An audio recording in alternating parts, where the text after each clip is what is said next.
This channel does not promote any violent, harmful, or illegal activities. All content provided by this channel is meant for an educational purpose only. সিআরকে বলবো big ওয়ালে এই মুহূর্তের বড় খবর দিতে। তারাপীঠের হোটেলে বিধ্বংসী আগুন, মৃত 6 জন। এই মুহূর্তের সব থেকে বড় খবর, থানার পাশেই একটি হোটেল, সেই হোটেলে ভোর রাতে আগুন লাগে। আগুনে পুড়ে জখম আরো বেশ কয়েকজন, দম বন্ধ হয়ে মৃত্যু 6 জনের। UEM Jaipur is a perfect target for prospective students aspiring for good jobs, good education with future-ready skills. এখনো পর্যন্ত যে খবর পাওয়া যাচ্ছে, তারাপীঠের হোটেলে বিধ্বংসী আগুন, মৃত 6 জন। এই হোটেল থানার পাশেই ছিল, আগুনে পুড়ে জখম আরো বেশ কয়েকজন। আপনারা জানেন শ্রাবণ মাসের শেষ সোমবার, তাই পুণ্যার্থীদের ভিড় ছিল হোটেলে। ভোর রাতে হোটেলের আবাসিকরা ঘুমোচ্ছিলেন, আচমকাই সেই সময় আগুন লাগে। ধোঁয়ায় অসুস্থ হয়ে পড়েন অনেকেই। অসুস্থরা রামপুরহাট মেডিকেলে ভর্তি। কথা বলবো এই মুহূর্তে আমাদের প্রতিনিধি হিমাদ্রি আমাদের সঙ্গে রয়েছেন। হিমাদ্রি, কিভাবে আগুন লাগলো? সাধারণ যে অগ্নিবিধি একটা হোটেলে মানার কথা, সেই অগ্নিবিধি কি এক্ষেত্রে মানা হয়নি? কি অভিযোগ উঠছে? দেখো, তারাপীঠের একাধিক এই ধরনের হোটেল রয়েছে, যেই হোটেলগুলো কিন্তু যে নিয়ম মেনে তৈরি করার কথা সেই নিয়ম মেনে তৈরি করা হয়নি, এমনটাই কিন্তু দীর্ঘদিন ধরে একটা অভিযোগ উঠে আসে। সেক্ষেত্রে এই হোটেলের ক্ষেত্রে কি নিয়ম মানা হয়েছিল সেটাও কিন্তু পুলিশের পক্ষ থেকে খতিয়ে দেখার কাজ শুরু হয়েছে। ইতিমধ্যেই কিন্তু হোটেলের সমস্ত আবাসিককে সেখান থেকে বের করা সম্ভব হয়েছে পুলিশের পক্ষ থেকে, সেটা সূত্র মারফত সেটা আমরা জানতে পারছি। আর হোটেলের মধ্যে এখনো পর্যন্ত কোনো কর্মী বা যারা বাইরে থেকে এসেছিলেন তারা হোটেলের মধ্যে কেউ নেই। কিন্তু যাদের মৃত্যু হয়েছে তাদের মৃত্যু ঠিক কি কারণে হলো, হোটেল তৈরির ক্ষেত্রে কোনো ব্যবস্থাপনায় ত্রুটি ছিল কিনা, হোটেলের যে ইলেকট্রিক ব্যবস্থা সেটা খতিয়ে দেখা হচ্ছে সেটা ঠিকভাবে ছিল কিনা, এই সমস্ত বিষয় কিন্তু ইতিমধ্যে তদন্ত করতে শুরু করেছে বীরভূম জেলা পুলিশ। এবং বীরভূম জেলা পুলিশের পদস্থ আধিকারিকরা ইতিমধ্যেই সেখানে গিয়ে পৌঁছাচ্ছেন এবং তারাপীঠ থানা রয়েছে পাশে, সেই তারাপীঠ থানা পুলিশ সেখানে গিয়ে পৌঁছেছে। এখন খতিয়ে দেখা হচ্ছে যে তারা যেইভাবে আগুনটা লাগলো, সেই আগুন লাগার ক্ষেত্রে যে প্রিকশন গুলো মিনিমাম মানা দরকার সেগুলি মানা হয়েছিল কিনা, সেখানে ফায়ার এক্সটিং ছিল কিনা, এই সমস্ত বিষয় খতিয়ে দেখা হচ্ছে। আমাদের সঙ্গে থাকো, আরো একবার আপনাদের জানাবো এই মুহূর্তের সব থেকে যে বড় খবর আমরা নজর রেখেছি। তারাপীঠের হোটেলে বিধ্বংসী আগুন, আগুনে মৃত্যু হয়েছে 6 জনের। থানার পাশে একটি হোটেল, সেই হোটেলে ভোর রাতে আগুন লাগে। আগুনে পুড়ে জখম আরো বেশ কয়েকজন। শ্রাবণ মাসের শেষ সোমবার হওয়ায় পুণ্যার্থীদের ভিড় ছিল হোটেলে। ভোর রাতে ঘুমোচ্ছিলেন হোটেলের আবাসিকরা। আচমকাই শর্ট সার্কিট থেকে আগুন লাগে বলে অনুমান। কালো ধোঁয়ায় দমবন্ধ হয়ে অনেকে অসুস্থ হয়ে পড়েন। অসুস্থরা রামপুরহাট মেডিকেল হাসপাতালে ভর্তি। শর্ট সার্কিট থেকে আগুন লাগে বলে প্রাথমিক অনুমান। ভোর 4টের সময় খুব আওয়াজ পাই এবং কড়কড় করে আওয়াজ হয়। আমরা হোটেলের রিসেপশনের জাস্ট ডান দিকের 2 নম্বর রুমে ছিলাম, আর আমার আর মা আর বোন ছিল 1 নম্বর রুমে। তারপরে আমরা দরজা খুলে বেরোতে দেখি আগুনের লেলিহান শিখা, আগুন দরজা দিয়ে ঢুকছে। আমরা দরজা বন্ধ করি, দরজা কোনো জানলা ছিল না। বাথরুমে গিয়ে বাথরুমের যে উপরে যে ফাঁকা জায়গা সেখান থেকে বেরোনোর চেষ্টা করি। তারপর অনেকক্ষণ, প্রায় 45 মিনিট আটকে থাকেছিলাম। আমি, আমার ওয়াইফ, 2 মেয়ে আর মা আর বোন পাশের ঘরে ছিল।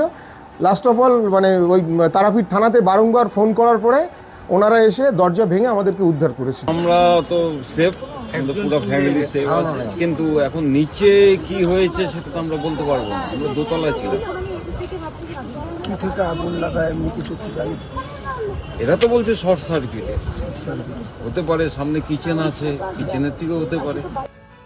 আপনারা পুণ্যার্থীদের বক্তব্য শুনলেন। শ্রাবণ মাসের শেষ সোমবার হওয়ায় তারাপীঠের হোটেলে ভিড় ছিল। সেই হোটেলে বিধ্বংসী আগুন লাগে ভোর রাতে, মৃত্যু হয়েছে 6 জনের। থানার পাশেই হোটেলে ভোর রাতে আগুন লাগে, আগুনে পুড়ে জখম আরো বেশ কয়েকজন। শ্রাবণ মাসের শেষ সোমবার হওয়ায় পুণ্যার্থীদের ভিড়ে ঠাসা ছিল হোটেল। প্রশ্ন উঠছে, এক্ষেত্রে অগ্নিবিধি কি মানা হয়েছিল? আমি আরো একবার চলে যাব হিমাদ্রি, আমাদের প্রতিনিধি আমাদের সঙ্গে রয়েছেন। হিমাদ্রি, থানা থেকে ঢিলছোড়া দূরত্বে এই হোটেল, সেক্ষেত্রে কি নজরদারির কোথাও অভাব ছিল? অগ্নিবিধি কি ঠিকঠাক মানা হয়েছিল? দেখো, সেটাই কিন্তু পুলিশের পক্ষ থেকে প্রাথমিকভাবে সেই কাজ শুরু করা হয়েছে।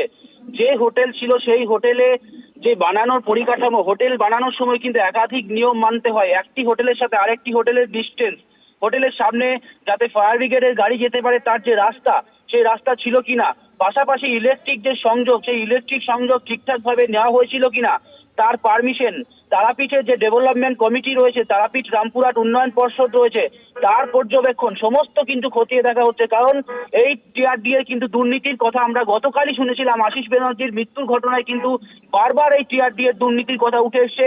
সেক্ষেত্রে এখানে তার কি ভূমিকা ছিল এই হিমাদ্রি, সমস্ত আমাদের সঙ্গে বিষয়। থাকো। এই মুহূর্তে রাজ্যের দমকল প্রতিমন্ত্রী কৌশিক চৌধুরী আমাদের সঙ্গে রয়েছেন। কৌশিক বাবু, যে খবর আমরা পাচ্ছি তারাপীঠের হোটেলে বিধ্বংসী আগুন, মৃত্যু হয়েছে 6 জনের। আপনারা কি এখনো পর্যন্ত থানার সঙ্গে কথা বলেছেন? কিভাবে এই ঘটনা ঘটলো খোঁজ খবর নিয়েছেন? এখনো পর্যন্ত কি কি ব্যবস্থা নিচ্ছেন?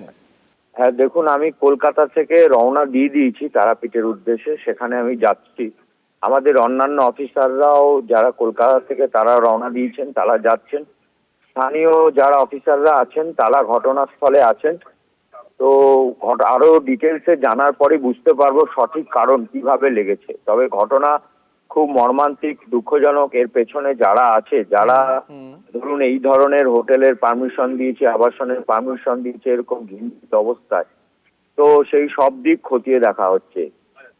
কৌশিক বাবু, আপনার কাছে এখনো পর্যন্ত কি কি আপডেট এলো? কিভাবে আগুন লাগলো, কিভাবে আগুন এতটা ছড়িয়ে পড়লো? না, সেটা এখন পরিষ্কার কিছু বোঝা যাচ্ছে না। আগুন লাগার কারণ এখনো কিছু পরিষ্কার বোঝা যাচ্ছে না। তো আমার অফিসাররা আর কিছুক্ষণের মধ্যেই জানাতে পারবেন হয়তো যে পেছনে কি কারণ আছে, কিভাবে আগুনটা লাগলো, এটা আর একটু পরে আমরা হয়তো জানতে পারবো। কৌশিক বাবু, এখনো পর্যন্ত শ্রাবণ মাসের পরিষ্কার শেষ জানা যায়নি। সোমবার পুণ্যার্থীদের হ্যাঁ, ভিড়ে এই হোটেলগুলো ঠাসা ছিল। তারাপীঠ থানার একেবারেই পাশেই হোটেল, সেখানে এত বড় একটা কাণ্ড ঘটে গেল। অগ্নিবিধি কি ঠিকঠাক মানা হয়েছিল?